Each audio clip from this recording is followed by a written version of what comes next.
guys, so this week in honor of spring break I'm going to do things a little bit differently for bedtime stories. I decided that this week I was going to read either a chapter or like 2 chapters a night of a chapter book, which we haven't got to do a whole lot of during the school year, so I thought we'd do it now. And there are some pictures in here, but I thought that this one would be a good one for you guys to relate to because it's Junie B, first grader at last. So you can kind of reflect on how you felt coming into first grade and how grown up you are now compared to our friend who's just starting first grade. So here we go.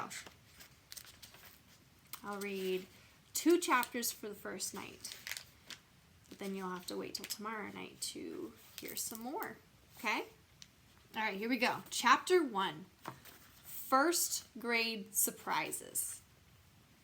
Thursday. Dear first grade journal, yesterday was the first day of school. It is new here. Today my teacher handed out these journals. He is making us write in these dumb things. Only I don't even know what to write. My teacher has muscles and a mustache. His name is Mr. Scary. He made that name up, I believe. I'm not even scared of him, hardly. From Junie B, first grader. I put down my pencil and I looked at what I wrote. I did a sigh. Ugh. I would like to go home now, I said to just myself. Shh, said a girl named May. I'm still trying to do my work. May sits next to me in the back of the room. I do not actually care for that girl. Just then, my teacher stood up at his desk. His mustache smiled real friendly. Okay, boys and girls, you can stop writing now, he said. As I told you earlier, we will be working in our journals quite often this year. In fact, it won't be long until your journal starts feeling like an old friend. I rolled my eyes at the ceiling. What kind of old friend looks like a dumb notebook, I said.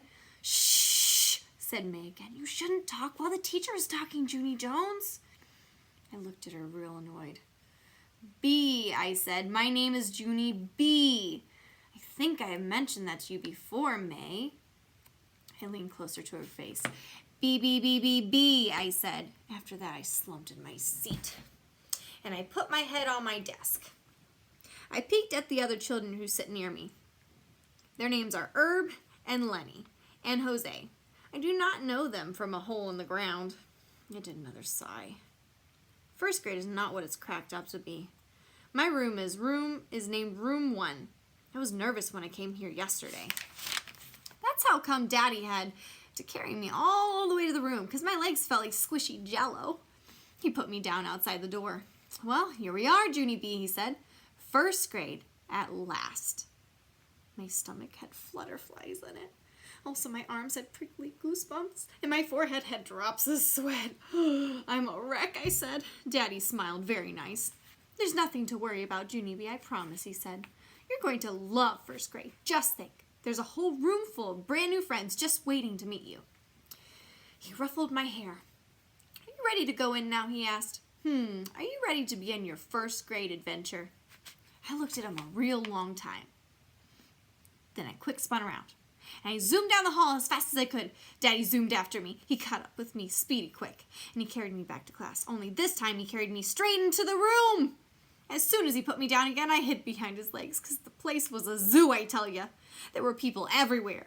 There were girls and boys and mothers and daddies and grandmas and grandpas, plus also there were drooly babies and strollers. Then all of a sudden, my whole mouth came open. Because good news. I finally saw someone I knew. I jumped up and down and all around. Daddy, Daddy, it's Lucille! I hollered. Remember Lucille? Lucille was my best friend from kindergarten last year. Lucille was standing at a desk next to the window. I ran to her in a jiffy. Then I hugged that girl. And I couldn't even stop. Lucille, it's me, it's your bestest friend from kindergarten, Junie B. Jones. I tried to pick her up. I am so glad to see you, friend, I shouted real joyful. Lucille pulled my arms off of her. Stop it, Junie B, stop it, she said. You're wrinkling my new back-to-school dress. This thing cost a fortune. I stopped hugging her. Lucille smoothed and fluffed herself. I smoothed and fluffed her, too. There, I said, good as new. After that, I grabbed Lucille's hand and I started to pull. Come on, Lucille. Let's go find 2 desks together, I said. I think we should sit near the door. Want to, huh? If we sit next to the door, we can stare at people who walk down the hall. Lucille yanked her hand away. No, Junie B. I'm going to sit at this desk right here. She said, I already picked it out with my 2 new friends, Camille and Chenille.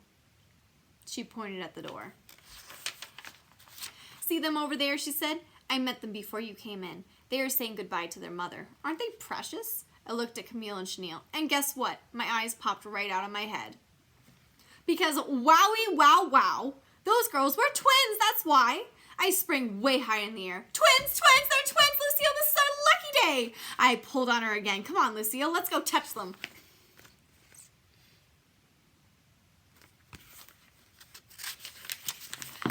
Hurry, before a line forms. Lucille did not budge a muscle. Stop it, Junie B. Quit pulling on me, she said. Camille and Chenille don't want to be touched. And besides, I am their new best friend, not you. I looked surprised at the girl. Yes, but I can be their bestest friend along with you, right, Lucille? I asked. All right, all I have to do is meet them, right? And then all of us can be bestest friends together. Lucille shook her head. No, Junie B, I'm sorry, but you and I have already been best friends, remember? She said we were best friends for a whole long year. And so now it's time for Camille and Chenille to get a turn. She did a shrug. It's only fair of me, she said. Besides, their names rhyme with my name, and yours doesn't. She wrinkled her nose real cute. Camille and Chenille and Lucille. See? Isn't that darling? After that, Lucille gave me a pat. Don't be sad, okay, she said. You and I can still be friends, Junie B, just not on a regular basis. After that, she waved her fingers and she said, ta-ta, and she skipped to Camille and Chenille. Well, Chapter 2, more surprises, plus Herb.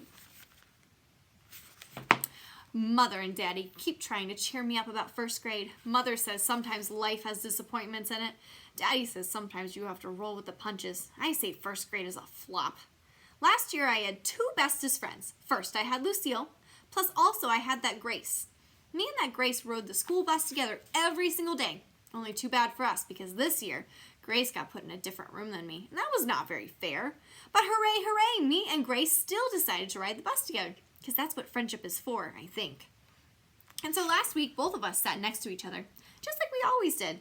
Only, what do you know? On Monday morning, Grace got on the bus with a new girl from our class, and those 2 plopped down in the seat right in front of me. I quick jumped up, and I tapped on Grace's head. Grace, I said. Excuse me, Grace? What kind of shenanigans do you call this? Madame, didn't you see me sitting right here? Grace waved at me real friendly.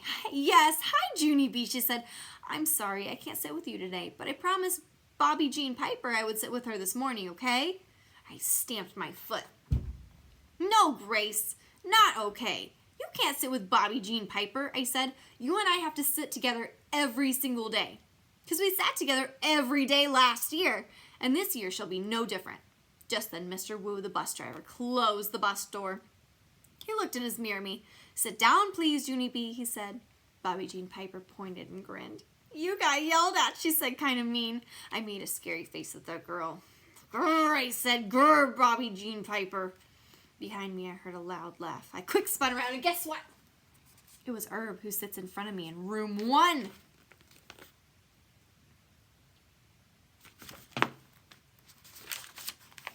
I said, real surprised. I didn't even know that you rode this bus. Herb kept on laughing. You said grr, he said grr. That's a good one. I wrinkled my eyebrows at that boy. Yeah, only here's the problem, Herbert. I said, grr is not actually a joking matter. Plus, I wasn't even talking to you.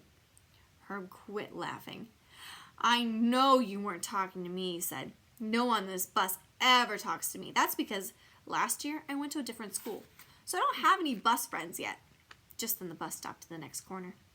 Herb came around the seat and sat next to me. Maybe just for today I can sit here, he said. Just until you get your bus friend back, I mean. I tapped on my chin, very thinking. Then all of a sudden I raised my voice real loud. Why, sure you can sit with me, Herbert. I said, you can sit here forever if you want to because I used to have a bus friend named Grace. But today I am dropping her like a hot tomato. Bobby Jean Piper peeked over the seat at me. You mean potato? She teased. I sprang up again. Bobby Jean Piper wears a diaper, I hollered. Mr. Wu frowned in the mirror. Sit down, Junie B, he grouched. I sat down. Then I did a big breath. And I looked at Herb. Today is not off to a good start, I said, kind of quiet. Herb nodded. I hear you, he said. I slumped way down in my seat. Ugh, my bestest friends are dropping like flies, I said. Herb nodded. Join the club, he said. First grade is a flop, I said. Herb nodded. Totally, he said. I looked out the window. Grr, I said. Grr, said Herb. I smiled just to myself. I think I might like this Herb. That is the end of chapter 2. More coming tomorrow. Hope to see you again soon. Miss you guys.